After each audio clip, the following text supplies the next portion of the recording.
finish. Finish what you start, right? It's easy to start something. It's difficult to finish. Plans will often start with zeal, but when the enthusiasm of the new beginning wears off and the progress doesn't seem to be as noticeable, those same plans often end up in a never-ending pause, right? What begins with enthusiasm requires faithfulness, perseverance, and endurance, consistency to arrive to completion. In Hebrews 3 and 4, the writer of Hebrews writes to a group of believers who are facing real adversity, real persecution, real pain, and they're struggling with doubt. And in the midst of all that, he tells them, keep trusting. You've responded to the good news and you've been delivered, but you've got to finish the journey, right? The promised land is the destination. Be careful that none of you, he says, has an evil heart of unbelief. We have to hold our original conviction firm to the end. The salvation of the Lord was not just about where he was bringing us from, right? It's also about where he's bringing us to. I'm bringing you out of slavery and into my rest. And the journey from the slavery to the promised land would be a journey through the in-between, through the wilderness. The wilderness would be a place of adversity and difficulty and pain, but it would also be a place where they would learn to trust the word of the one who had already demonstrated his trustworthiness by miraculously delivering them. So in the wilderness, when there was no water, he provided it. Or when the water was bitter, the Lord made the bitter water sweet. And then the Lord led them to Elim, right, to a place with 12 springs of water and 70 date palms, refreshing and sustenance. And they camped there, right? Elim was a place of reprieve in the middle of the wilderness, but it was not the destination. Elim was not the land of promise. And so the Lord led them from there further into the wilderness. And in the wilderness, the Lord fed them, right? He fed them with, what is it? It was the name, with manna. Every day he fed them, precisely enough, exactly what they needed.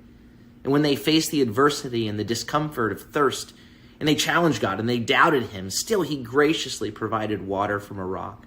So finally in Numbers 13, they're at the land, and God graciously allows them to send in scouts to view the land, to bring back a report of this amazing inheritance that he has for them. And all 12 of the scouts came back with the same facts of the report, right? There was no arguing over the facts. Fact 1 of the report was this. It says, first, the land is really good. Really good. They said, we went into the land where you sent us. Indeed, it is flowing with milk and honey. Look at this fruit. This is the fact. Fact 2 of the report in Numbers 13 says, the people living in the land are powerful. The cities are fortified and very large. So we even saw sons of Anak there. And then they reported about all the nations that were there, the Amalekites, the Hittites, Jebusites, Amorites, Canaanites, where they were located. And listen, nobody disputed those facts. All 12 scouts agreed on those facts. And the reality is the Lord had already given them the facts. He had told them it was a good land. He had told them about the people there. And the Lord may not have focused on the size of the people there, right? Because the Lord wasn't actually worried about the size of the people there. But there was one fact that only 2 of the scouts seemed to remember. In Exodus 34, the Lord had also given them this fact. He said, what I'm going to do with you will be awesome.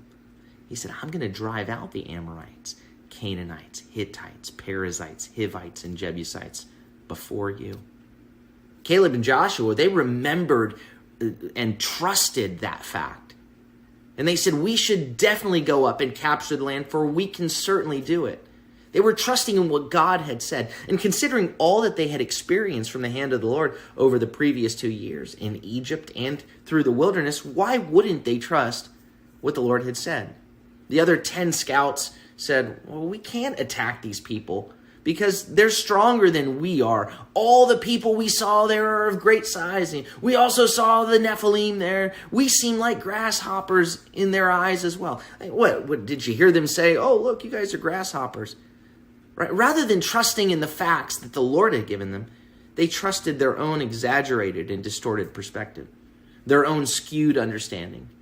It was what the Bible calls an evil heart of unbelief, because it basically was a decision that declared to the people, the Lord who delivered you from isn't telling you the truth about what he will deliver you through and to.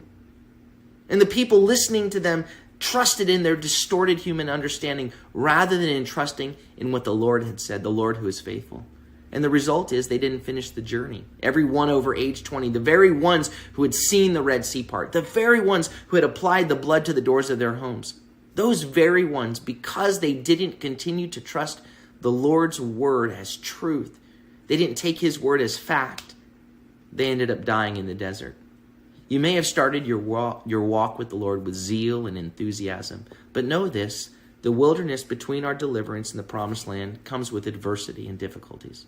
The Lord is faithful. He is trustworthy. Don't stop trusting the facts of what he said. When the fears of what you perceive begin to cloud your understanding, don't die in the wilderness. Fix your eyes on Yeshua. Don't lose heart. Hold firm to the end.